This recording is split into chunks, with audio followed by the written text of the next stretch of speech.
Thank you, Madam Chairman.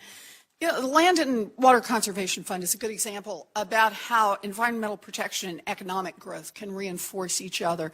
A recent report by the Trust for Public Land found that for every dollar invested in the Land and Water Conservation Fund, returns of $4 came in economic value, not only through the benefits of recreation and tourism, but also through less obvious benefits, such as protecting water quality, water supply, guarding against floods. Some of these you've referred to in your testimony.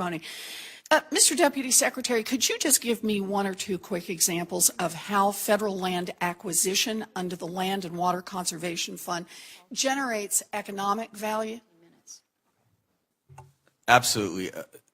There are ancillary benefits that are certainly real from an economic standpoint, as you mentioned, protecting our water supply.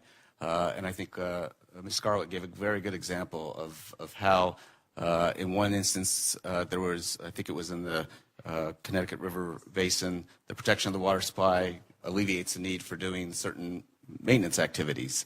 And so that's an example. But certainly I think there are numerous examples of recreational benefits, of enhancing that outdoor recreation industry, and that certainly is through our access programs, the Niobrara National Scenic River, the Smith River National Recreation Area in Oregon. These are all areas that have been identified as a high priority by not just the federal government, but the state and local communities because of the economic viability of those recreation areas and the yield to the local economies.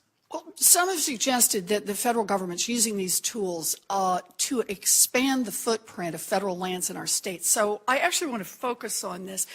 When land is acquired through the Land and Water Conservation Fund, does it represent an expansion of the federal footprint, or does it mostly involve infill, that is, buying up properties that are already surrounded by federal land and creating an easier to manage unified piece of land? Mr. Deputy Secretary. Over the last 5 years, it greatly goes to in-holdings within existing conservation units. 99.25% of the acquisitions have been within those external boundaries. In fact, the National Park Service and the Fish and Wildlife Service only acquire lands within their external boundaries. The Bureau of Land Management does have the ability to acquire them outside, but they prioritize in-holdings and edge holdings. And there are that 99.25, that small percentage that's not in holdings is BLM, and it's 3 acquisitions that they've made within the last 5 years. So I just want to underline that number. That is 99.25% of all lands purchased by the Department of the Interior go for filling in holes that were privately held in the middle of federal parklands. Now, in Massachusetts, the National Park Service recently expanded the Cape Cod National Seashore area in precisely this manner by acquiring an easement of the North Highland campgrounds, which was already surrounded by national park land. Can you walk us through why these purchases in many cases actually reduce the cost to taxpayers and make it easier to manage federally protected lands? From many levels, we've talked about how these in-holdings require additional fire protection activities, which certainly is an additional cost on a yearly basis. Ease of management, quite frankly, where we have in-holdings and private property, we have to take care to limit access to those private properties and keep people within the publicly available lands, and so it's a management challenge.